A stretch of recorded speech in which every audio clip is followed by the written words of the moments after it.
నోరూరిపోతుంది కదా చూస్తుంటే. నాకు అంతే అండి, ఎప్పుడెప్పుడు తింటానా అనిపిస్తుంది. సో ఈరోజు మీకైతే ఫిష్ అంటే చేపల పులుసు ఎలా చేస్తారో నేనైతే మీకు చూపించాలనుకుంటున్నాను.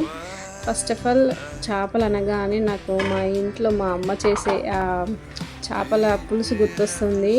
అంటే ఆనియన్ ఇంకా మసాలా ప్రిపేర్ చేస్తూ ఉంటే ఆ స్మెల్ వస్తుంది కదా, ఆ స్మెల్కే మనం సగం టెంప్ట్ అయిపోతాము.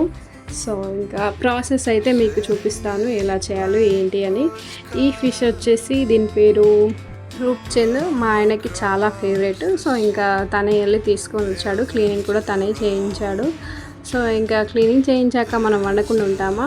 సో ప్రాసెస్లోకి వెళ్ళిపోతే ఫస్ట్ అయితే నేను ఆనియన్స్ని చాలామంది ఏంటంటే దాన్ని అంటే పొయ్యి పైన వేడి చేసేసి అంటే కొంచెం ఉడకబెట్టేసి దాన్ని గ్రైండ్ చేస్తారు. నేను అలా కాకుండా నార్మల్గా మనం రెగ్యులర్గా యూజ్ చేసేలాగానే కట్ చేసేసుకున్నాను. సో ఫస్ట్ ఆయిల్ వేసేసుకొని దాంట్లో మనం ఆనియన్స్ ఇంకా ఫ్రెష్ కరివేపాకు వేసుకొని మంచిగా ఆనియన్స్ని ఫ్రై అవ్వనివ్వాలి.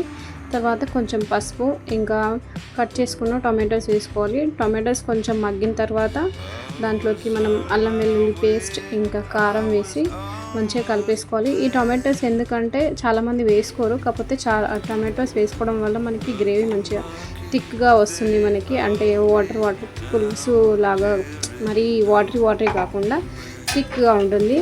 ఇంకా నేనైతే ముందే మసాలాలు ప్రిపేర్ చేసుకున్నాను. చాలామంది మసాలాలు అంటే ఏంటో అంటే మనం యూస్ చేయని కూడా చేసేసి వేస్తూ ఉంటారు. సో నేనైతే చాలా సింపుల్గా మన ఇంట్లో ఉండే వాటితోనే మసాలా అయితే ప్రిపేర్ చేశాను. 1 స్పూన్ మెంతులు, ఇంకా 1 స్పూన్ జీలకర్ర, 1/2 స్పూన్ మిరియాలు, ఇంకా 1/2 స్పూన్ వరకు మనం లవంగాలు తీసుకొని వాటిని డ్రై ఫ్రై చేసేసి మనం గ్రైండ్ చేసేసుకోవడమే. సో ఆ మసాలా కూడా వేసేసి మనం కొంచెం ఆయిల్ పైకి వచ్చే వరకు వెయిట్ చేసి ఇంకా ఫిషెస్ని అందులో వేసేయడమే. చూసారు కదా, నేను ఫిష్ అయితే అంటే వేయడంతోనే కలపలేదు. ఒక సైడ్ మనకి ఫ్రై అయిన తర్వాత మళ్ళీ ఇంకో సైడ్ ఫ్రై చేసుకున్నాను. స్పూన్ యూజ్ చేయడం వల్ల మనకి ఏంటంటే పీస్ విరగకుండా ఉంటుంది.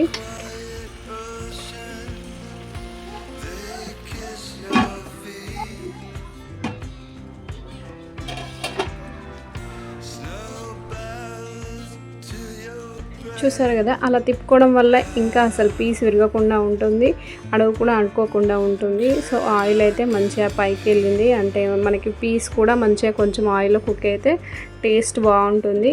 దాని తర్వాత మనం ఏదైతే చింతపండు పులుసు రెడీ చేసుకున్నామో దాన్ని కూడా వేసేసి ఆ పీసెస్ని కొంచెం అలా మనకి ఆ మసాలా అదంతా మిక్స్ అయ్యేలాగా మిక్స్ చేసేసుకొని కాసేపు మళ్ళీ మూత పెట్టేసుకోవడమే.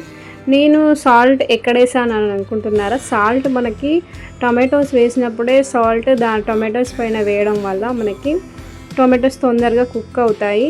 సో నేను అందుకే టొమాటోస్ పైన ఎక్కువ సాల్ట్ వేస్తూ ఉంటాను, అట్లానే చేస్తాను అన్ని వంటల్లో. సో చూసారు కదా, మంచిగా కుక్ అయితే అవుతుంది.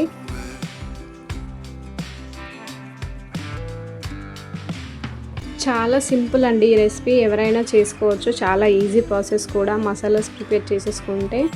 అండ్ చూసారు కదా ఎలా అయితే ఆయిల్ పైకి తేలిందో, అన్ని ఫిషెస్ మంచిగా ఉడికిపోయాయి పీసెస్ అన్నీ. ఇంకా దీని తర్వాత మనం ధనియా పొడి పైనుంచి చల్లేసుకొని అట్లా ఒక 5 మినిట్స్ దాన్ని వదిలేసేసి ఇంకా దించేసుకోవడమే. చాలా అంటే చాలా బాగుంటుంది టేస్ట్. మీరు కంపల్సరీ ట్రై చేయండి ఈ రెసిపీని.